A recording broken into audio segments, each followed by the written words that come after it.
যাইনি নাই, কারো কাছে মেঘে 10 টাকা চা খাই, কারো দোকানে ধার করিনি। হ্যাঁ, ওই যে একটা চা খেয়ে ফিরছিনি,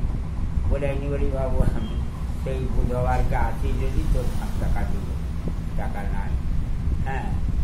টাকা ব্যাংকে যেতে কত রকম করছি, লোন করে এ করে ঘরটাকে গট করছি, থাকার মতো চিন্তা। 3টা ছেলেই লজ্জা বলি, ওরকম একটা ছেলে হলে ওরকম সম্পত্তি করা যায় ধাপ্পাবাজি, কিন্তু করে কি হচ্ছে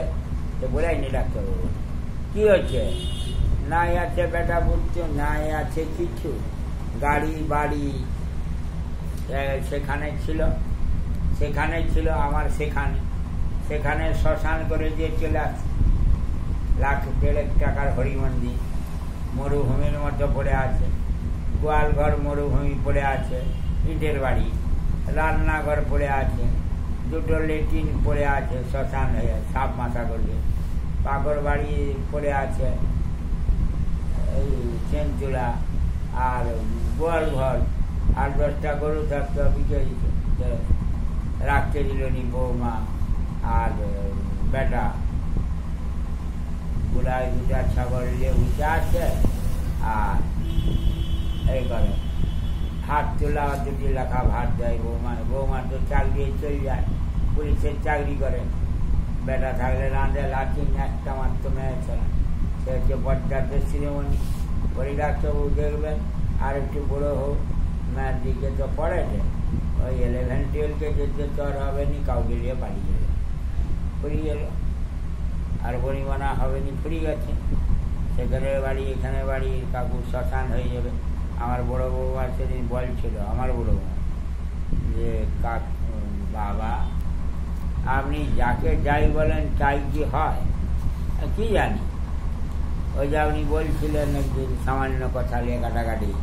যে ওরে মুখে কি ধমকাচ্ছে, মোর সব আছে, তোর যে কিছু থাকবে নিজে, সবই তো শ্মশান হয়ে যাবে, এইটুকু জায়গার জন্য ক্ষতিটা ফুটতে দিচ্ছুন,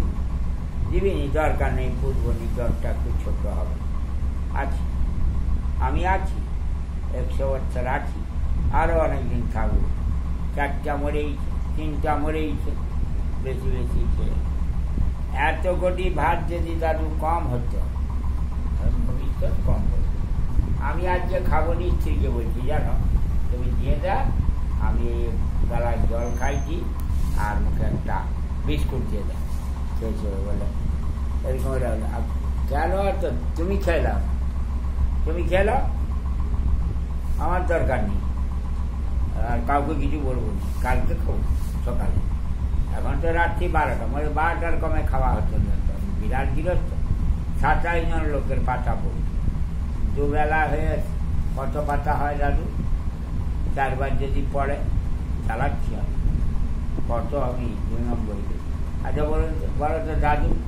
হঠাৎ অ্যাক্সিডেন্টেও মরিছিনি, সপ্প গাছেও মারা যাচ্ছিনি, আর রাস্তা চলতেও মারা যাচ্ছিনি, ব্যাপারটা কি বল? হাত দুটো পড়েনি, মুখে উঠে দিলাম, এই হাত দিয়ে অনেক কিছু করছি, লোকের ধানের ঝঁটো পিছিয়ে দিচ্ছি, এক ভাঙা ধানের জন্য, তাকে রাত্রেবেলা গোপনে সিদ্ধ করে ঢেঁকে ভাঙার উপায় নেই, রোদে মেলার উপায় নেই, লোক ধরে ফেলবে, তাকে ওই হামার স্টাইল চাল বই করে খাওয়াইছি। বড় বৌমাকে বসে এইরকম করে বাবু বাঁচাই আছি, তোমরা তো কেউ দিল নি, তুমি যাও দয়া করিয়া বড়োর ঘর থেকে একটু চা দাও, বিকালে তাও যাইছে বাবু, আজ বলে 5 দিন চা খাইনি, তোমার বুড়া মালা চলে যায়, মনটা ভালো লাগে, শুধু হাতে যাই।